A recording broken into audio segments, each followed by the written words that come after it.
Hello everyone, एक बार फिर से आपका W365D पे हार्दिक अभिनंदन है। I hope you are all doing well in your life. आप स्वस्थ होंगे, अच्छे होंगे, दिल लगाकर पढ़ाई कर रहे होंगे। मैं भी बढ़िया हूँ और इसी अच्छे कॉन्सेप्ट के साथ हम क्या करते हैं, आज की कॉन्सेप्ट की शुरुआत करते हैं। यहाँ बाई स्टूडेंट आप देख रहे हैं कि जो आज का कॉन्सेप्ट है आपका है एरर करेक्शन। यानी कि कैसे आपके बोर्ड के एग्जाम में जो क्लास 10 के बच्चे सीबीएसई बोर्ड के होते हैं काफी परेशान रहते हैं। हमारे एकेडमिक क्लास के बच्चे काफी परेशान रहते हैं। उनके बेस पर कहीं ना कहीं आपके अपकमिंग जो बोर्ड का एग्जाम उसको देखते हुए मैं यहाँ पे क्लास लाया हूँ आपके लिए। एक बार यहाँ पे आप मेरे को सुन लीजिए, कुछ आपको आइडिया तो लग ही जाएगा। ऐसा नहीं है कि सिर्फ आपको बस यहाँ पे क्वेश्चन की मैं प्रैक्टिस करा दे रहा हूँ। यहाँ पे आपको मैं पूरा एक्सप्लेनेशन दूंगा, बस मेरे को सुनते रहना मेरे भाई। जितना भी कॉन्सेप्ट मैं बताऊंगा उस पर आप घर जाके बस थोड़ा सा क्या करिएगा, घर जाके रिवाइज कर लीजिएगा और प्रीवियस ईयर उठाइएगा।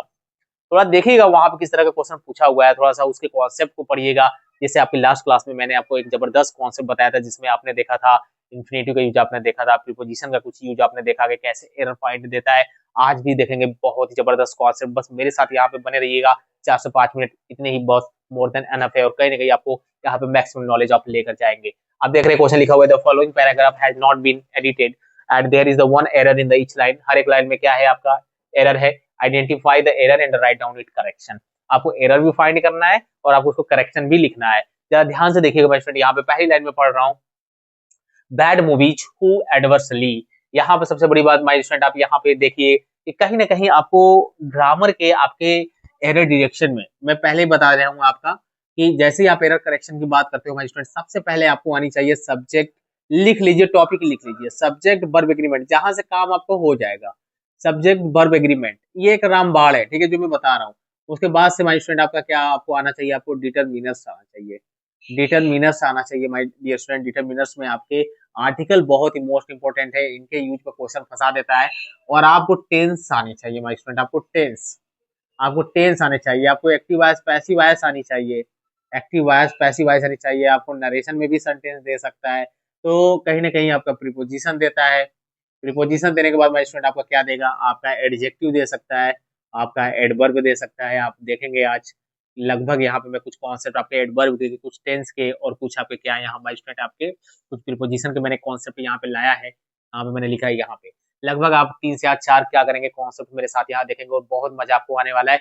बस देखिएगा, कॉन्सेप्ट भी सीखते रहिएगा। लेकिन ये सब टॉपिक जो मैं बता रहा हूँ ये आपको कहाँ मिलेगा, कहीं नहीं मिलेगा भाई स्टूडेंट। आपको सिर्फ EW365D पे आप जाइए, हर एक का प्ले लिस्ट बना हुआ है और यहाँ पे हर एक होगा, यहाँ पे लेक्चर यानी हर एक क्लास आपको देखने को मिलेगी।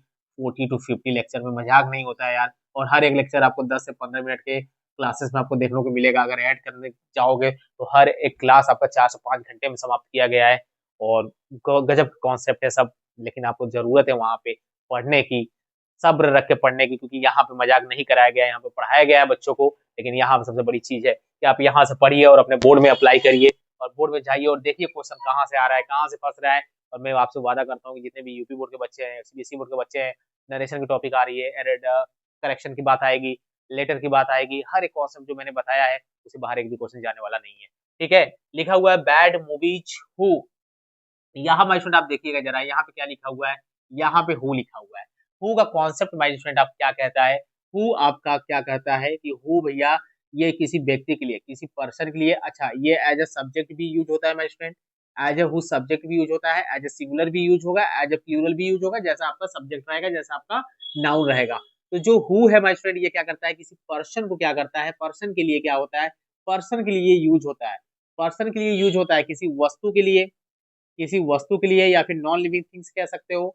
नॉन लिविंग थिंग्स के लिए यूज नहीं होता है, इसके लिए यूज होता है माय स्टूडेंट आपका विच। लिखते रहो माय स्टूडेंट, क्योंकि ये प्रैक्टिस ही नहीं, ये आपका क्वेश्चन सॉल्व नहीं करा रहा हूँ, एक तरह से कॉन्सेप्ट भी आप सीख रहे हो।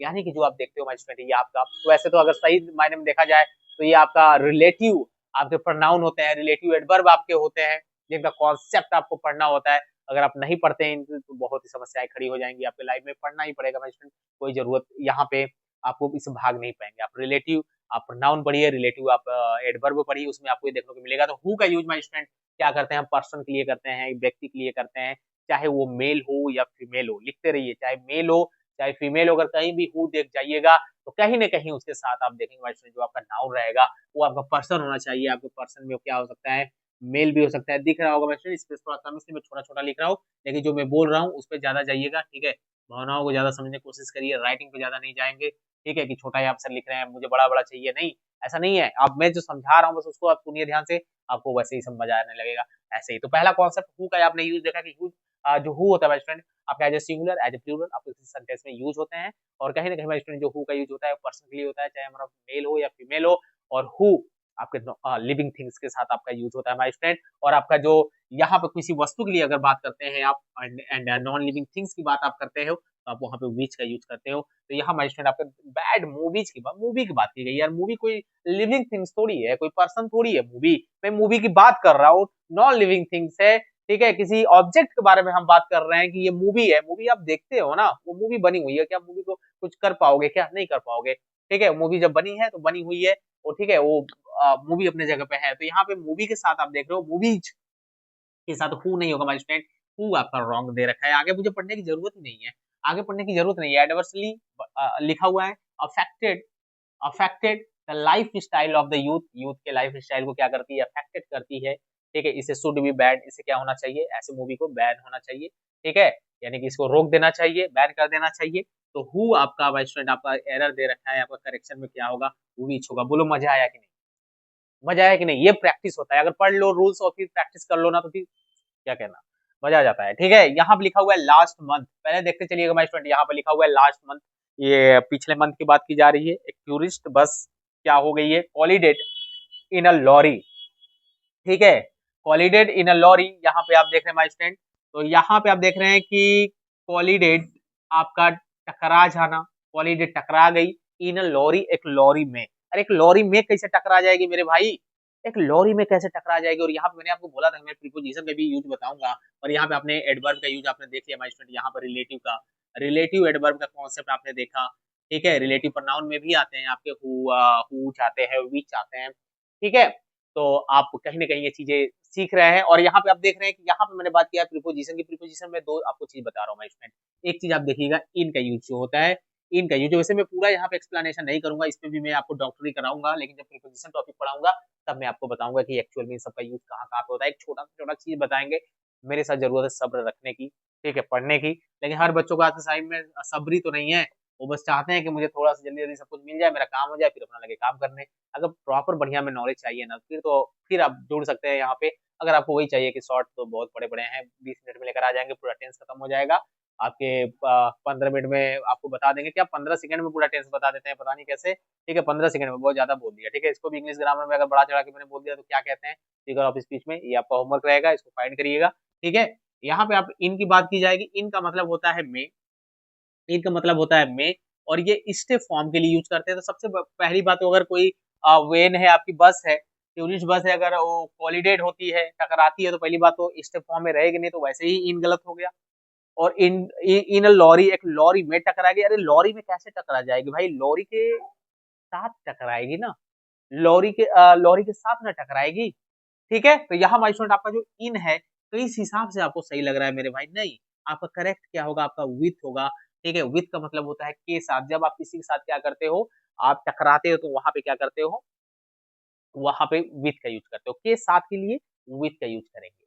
ठीक है, आपके लिए एक होमवर्क है। मैं क्या कहता हूँ? मैं सब्जी, या फिर मैं क्या करता हूँ? मैं कॉपी, या फिर मैं कोई पेज को क्या करता हूँ? मैं नाइफ के साथ में काटता हूँ। ये आपके लिए होमवर्क है। मैं सब्जी नाइफ के साथ काटता हूँ। इसका ट्रांसलेशन करके मुझे बताइएगा। और वहां मुझे बताइएगा कि बाय द नाइफ होगा, तो पैसिव वॉइस भी इसका बना के आप दिखाएंगे, तो विथ नाइफ होगा। ठीक है, ये आपके लिए होमवर्क रहेगा। आपके लिए थोड़ा बहुत घर पे भी काम करिए। यहाँ पे लिखा हुआ है collided in a lorry and caused many casualties, बहुत सारे आकस्मिक समस्याएं के कारण बन सकती हैं। तो यहाँ पे आप लॉरी के साथ टकराना होगा माइस्टर। कॉलिडेड होगी लॉरी के साथ, इन लॉरी में नहीं होगी। ये आपका एरर है। मजा आया कि नहीं माइस्टर? यहाँ पे दो चीज सीखा आपका। इनका यूज स्टेप फॉर्म में मे के अर्थ में होता है, एंड यहाँ पे विथ का मतलब होता है के साथ। ठीक है, आगे चलते हैं और देखते हैं। यहाँ पे लिखा हुआ है, अभी जाइएगा नहीं मैच में, बहुत ही जबरदस्त कॉन्सेप्ट, आपको आइडिया मिलता चला जाएगा कि कैसे आपके एग्जाम में आता है। यहाँ पे लिखा हुआ है there can be no place which you won't find a beggar. ठीक है, यहाँ पे लिखा हुआ है there can be no place which you won't find where, went won't find a beggar. Went नहीं, won't. There can be no place, कोई भी प्लेस नहीं है वहां पे, ऐसा कोई प्लेस नहीं हो सकता है जहां पे यू ओंट फाइंड अ बेगर, जहाँ पे आप एक या बेगर को पा सकते हो। तो यहाँ हमारी फ्रेंड आपकी कहानी ये आ रही है कि यहाँ पे आप देखिए जरा, यहाँ पे लिखा हुआ है विच। आइए बात करते हैं एडवर्ब रिलेटिव एडवर्ब की। रिलेटिव एडवर्ब जो भाई स्टूडेंट आपके होते हैं, रिलेटिव एडवर्ब में आपके होते हैं, एक होता है आपका विच और एक आपका होता है वेयर। एक आपको होता है वेयर। विच जो होता है भाई स्टूडेंट आपके, आपने यहाँ पे देख लिया कि विच किसके लिए यूज करते हैं, तो मुझे बताने की जरूरत नहीं है। आइए वेयर पे चलते हैं। वेयर जो यूज होता है भाई स्टूडेंट, ये आपके प्लेस के लिए यूज होता है। इसके लिए एट प्लेस, प्लेस के लिए बात होती है, प्लेस पर किसी की बात होगी, प्लेस के लिए बात होगी। यानी प्लेस का मतलब होता है, हिंदी में भी लिख लेंगे इसको, स्थान के लिए जब भी बात करते हैं वहां पे वेयर का यूज करते हैं। बताइए मजा आ रहा है कि नहीं स्टूडेंट? तो यहाँ पे मेरे को एक बात बताओ कि मैंने एक प्लेस की बात की, ऑलरेडी प्लेस यहाँ पे लिख दिया गया, तो विच काहे के लिए लगा दिए सर? विच क्यों लगाया आपने? ये तो बहुत नाइंसाफी। मजा आ रहा है भाई स्टूडेंट। देखिए कहाँ कहाँ से क्वेश्चन ये आपको उठाया हुआ है, सब प्रीवियस ईयर है ये प्रीवियस ईयर। मैंने अपने से नहीं लिया भाई, इसमें पहली बात, मैंने क्वेश्चन अपने से नहीं लिया, मैं प्रीवियस ईयर सॉल्व कर रहा हूँ। जो लास्ट क्लास है वो भी प्रीवियस ईयर है। आप उठाइए, जाके देखिए, आइडिया लगेगा आपको, लेकिन पढ़ना नहीं है, आपको पढ़ना नहीं है। लेकिन यहाँ पे 5-10 मिनट कम से कम देख पा रहे हैं, तो कहीं ना कहीं आपके ये 4 नंबर का था स्टूडेंट, मजाक नहीं है यार। ये आपका 2 से 4 नंबर आएगा, अगर 4 नंबर आता है, 2 नहीं 4 नंबर का आता है। और 4 ऐसे स्टेटमेंट आपको दे देंगे, अगर 2 भी सही करते हो भाई स्टूडेंट, 2 नंबर लेके चले जाओगे, इसमें फंस जाएगा क्वेश्चन, फंसना ही फंसना है। क्योंकि आपके सामने टीचर एक ऐसा लाता है एक्सरसाइज, तो उसमें बहुत सारी चीज मिले। अगर मैं टेंस की बात कर दिया, हमने पूरा आपको टेंस पढ़ना है। प्रीपोजिशन का कॉन्सेप्ट दिया, तो प्रीपोजिशन पूरा पढ़ना है। और मेरे भाई मैं जितना यहाँ पे कॉन्सेप्ट लिखा हूँ, क्या उसमें से 4 भी नहीं पढ़ सकते हो आप? 4 तो पढ़ ही सकते हो यार। यहाँ पे देखिए लिखा हुआ है, dear the candidates presented himself proudly before the interview board and state uh, that he had been working with the core them since 5 years. Okay, the candidates presented, okay past में चल रहा है, कोई बात नहीं है, himself proudly before the interview board and कोई दिक्कत नहीं है, stated that and he had been, okay कोई दिक्कत नहीं है। यहाँ पे आपका पास्ट परफेक्ट कॉन्टिन्यूअस की बात की जा रही है, क्योंकि आप यहाँ पे देख रहे हैं कि हैड बीन का यूज हुआ है। आगे चलिए, वर्किंग, ठीक है, आप देख रहे हैं वर्ब के फर्स्ट फॉर्म में यहाँ पे आईएनजी लगा हुआ है। विथ द कोर टीम, ठीक है कोई बात नहीं है, टीम के साथ, कोर टीम के साथ, सिंस 5 years। ओ हो, यहाँ पे आप देखिए माई स्टूडेंट, यहाँ पे लिखा हुआ है 5 years। मैंने आपको बताया था माई स्टूडेंट, मैं यहाँ पे आपको थोड़ा सा गाइड करना चाहूंगा कि आप तीनों में, तीनों देख लीजिए, यहाँ पे एक्सप्लेनेशन ही आपके लिए तो यहाँ पे जबरदस्त है कि यहाँ पे अगर आप बात करते हैं प्रेजेंट परफेक्ट कॉन्टिन्यूअस की, प्रेजेंट परफेक्ट कॉन्टिन्यूअस की, पास्ट परफेक्ट कॉन्टिन्यूअस की एंड फ्यूचर परफेक्ट कॉन्टिन्यूअस की। लिखते रहिएगा, फिर मेरे को सुनना नहीं है। फ्यूचर परफेक्ट कॉन्टिन्यूअस की बात आप करेंगे माय डियर स्टूडेंट, तो यहाँ पे आपके सेंटेंस में टाइम दिया रहता है। वो टाइम आपको 2 तरीके से देगा, एक आपका टाइम देगा माय डियर स्टूडेंट यहाँ पे डिफिनिट, और एक आपका देता है इनडिफिनिट। डिफिनिट के लिए लगाते हैं माय स्टूडेंट आप सिंस, ठीक है, और इनडिफिनिट के लिए आप लगाते हैं फॉर। और सिंस कहाँ कहाँ पे लगता है, फॉर कहाँ कहाँ पे लगता है, यहाँ पे बताने का टाइम नहीं है। इसके लिए आपको जाना पड़ेगा अपने लिस्ट में टेंस के, और वहाँ पे हर मैंने एक कॉन्सेप्ट बताया, वो मैच में डब्ल्यू भी जाइए, सुनिए, वहाँ मुझे देखिए, वहाँ पे हर एक कॉन्सेप्ट एक्सप्लेनेशन मैंने जबरदस्त दिया, कहाँ कहाँ पे सिंस लगेगा, कहाँ कहाँ पे फॉर लगेगा। यहाँ पे जो टाइम है 5 years, ये आपका इंडिफिनिट टाइम है माय डियर स्टूडेंट। यहाँ पे बस थोड़ा सा मैं एक्सप्लेनेशन आपको दे रहा हूँ। इंडिफिनिट टाइम है, इंडिफिनिट टाइम के लिए हम फॉर का यूज करते हैं, ठीक है। आप यहाँ पे सिंस का यूज नहीं करेंगे, तो करेक्ट यहाँ पे आपका फॉर हो जाएगा, और आपका रॉन्ग जो है मैं वो आपका सिंस हो जाएगा। बताइए, जबरदस्त एक्सप्लेनेशन आपके लिए ये रहा, और आप बोर्ड पे देख सकते हैं अच्छे तरीके से, ये पूरा आपका प्रिंट हो चुका है, एक तरफ से कह सकते हैं भर गया है। लेकिन ये आपको समझने की जरूरत है, यहाँ पे सीखने की जरूरत है। और यहाँ पे जितना भी मैंने प्रैक्टिस कराया, जो भी मैंने कॉन्सेप्ट बताया, घर पे जाके इसको रिवाइज कर लीजिएगा, और क्वेश्चन उठाइए प्रीवियस ईयर, आपको मिलेगा। कहीं ना कहीं आपने ये देखा कि मैंने जो लास्ट क्लास आपको बताया था माय स्टूडेंट, वहां पे आपने प्रीपोजिशन का, वहां पे भी आपने कॉन्सेप्ट देखा था, टेंस का कॉन्सेप्ट आपने वहां पे भी देखा था। यानी कि सब मिला जुला के बात एक ही है कि आप कुछ भी कर रहे हैं लाइफ में, कुछ भी पढ़ रहे हैं, आपसे मिला जुला, यानी कि समस्याएं जो आपके साथ है, आपके साथ सुख है तो दुख भी साथ साथ में लगा रहेगा। संभालना है दुख में, ठीक है, क्योंकि सुख में तो आप जानते ही हैं, आप हवा में उड़ने लगते हैं, पैर आपका जमीन पे रहता नहीं है।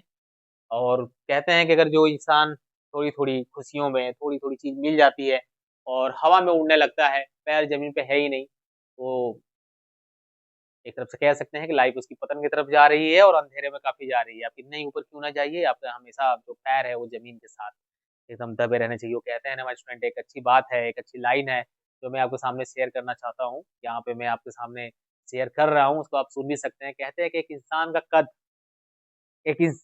कद कितना ही बड़ा क्यों ना हो जाए, एक इंसान के अंदर कितना ही गुरूर क्यों ना हो जाए, कितना ही गुरूर क्यों ना हो जाए, वो हमेशा किसी व्यक्ति के सामने सर उठाकर चले, और अपने पैरों को जमीन पे रख कर चले, ताकि कोई क्या कर सके, उसके ऊपर एक उँगली नहीं उठा सके, उसको कुछ बोल नहीं सके। और इसके लिए आपको अच्छे कर्तव्य करने पड़ेंगे, अच्छी चीज़ आपको सोचने पड़ेंगे, आप अच्छा सोच रखेंगे, तभी आप कहीं न कहीं लाइफ़ में आगे बढ़ेंगे। हालाँकि ये सब बात की बात है, विडंबना है, हमें फँसना नहीं है उसमें, सांसारिक मोह माया में नहीं फँसना, अपनी पढ़ाई को यहाँ पे देखना है। और अगर आप पढ़ाई को देखते हैं अच्छे तरीके से, तो कहीं न कहीं ये आपके लाइफ़ में बहुत सारे यहाँ पे चेंजेस लाने वाला है। ठीक है? दिल लगा के पढ़ते रहिएगा, जबरदस्त कॉन्सेप्ट अब मिलेंगे नरेशन के डायलॉग बेसिस कॉन्सेप्ट के साथ नेक्स्ट क्लास में बोर्ड वाले बच्चों के लिए। और जो बच्चे आपके लिंक में रहेंगे, उनको आप ज़रूर शेयर करिएगा। वो देखें अपने बोर्ड से पहले, ताकि अच्छा परफ़ॉर्म कर पाएँ अपने बोर्ड की एग्ज़ाम में, क्योंकि रिज़ल्ट एक ही बार बनेगा माय डियर स्टूडेंट। तो मिलेंगे नेक्स्ट क्लास में, तब तक आप दिल लगा के पढ़ते रहिएगा। All the best.